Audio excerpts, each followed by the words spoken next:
In the next section, we're going to go over the rotator cuff and some specific orthopedic tests to diagnose pathology. But before we start, I'd like to review a bit of the anatomy. So when we're palpating the back of the shoulder, specifically the shoulder blade area, we're going to find the spine of the scapula. And this acts as a small border between the structures. So we know that up here would be your supraspinatus, with a tendon coming through and attaching up onto the humerus here.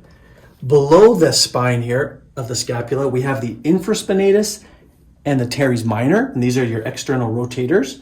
And then if I turn the skeleton around here, right in here, where you see this painted area on the front side of the scapula, would be the subscapularis. So those are the primary muscles involved and the ones that make up the rotator cuff. So now we're going to demonstrate some orthopedic tests. First off, we're going to test the supraspinatus with the full cam test. So you're going to bring your arm out, Ritzy, to about 90 degrees in flexion, slightly out about 30 degrees. I want you to point the thumb up as if you're kind of holding a can here. I'm going to push down and I want you to resist this movement, okay? At the same time, this hand will be here to palpate the rotator cuff and more the supraspinatus. Okay, so resist. Good. Okay, good. And now bring the arm down. Second test for the supraspinatus would be the empty can. So almost identical to this first test, except we're going to change position of the hand.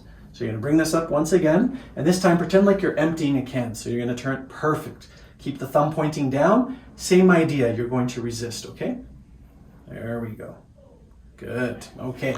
So as we can see, Ritzy's quite strong and she's not suffering from any shoulder pathology. Now, in clinic, a lot of the time what we'll see, if there wasn't a problem with the supraspinatus or some type of strain here in this rotator cuff, as I would push down, you'd probably see the arm dip down slightly, and the patient would complain of pain or weakness in the shoulder.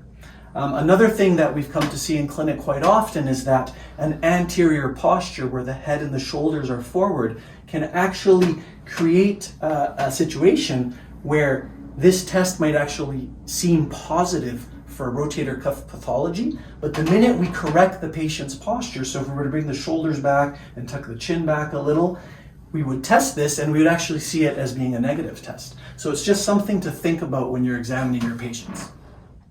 Next, we'll be performing a test for the external rotators of the rotator cuff, the infraspinatus and the teres minor. And for that, we're going to have you bend your elbow, palm up, and I want you to bring the arm out into external rotation as far as you can. Perfect. Now, I'm going to try to push you back in. I want you to resist by pushing out, okay?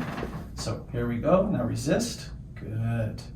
Okay, good. No, nice and strong.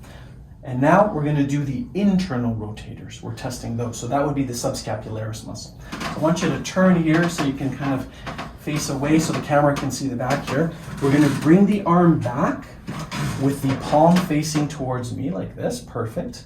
And you're going to try to hold this position, okay? So hold this position. I'm going to let go now.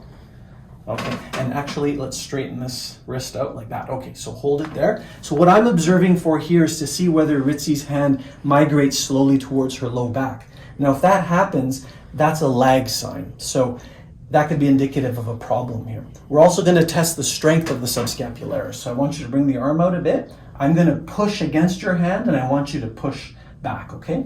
So push. Good, no, nice and strong. Okay, great. Okay.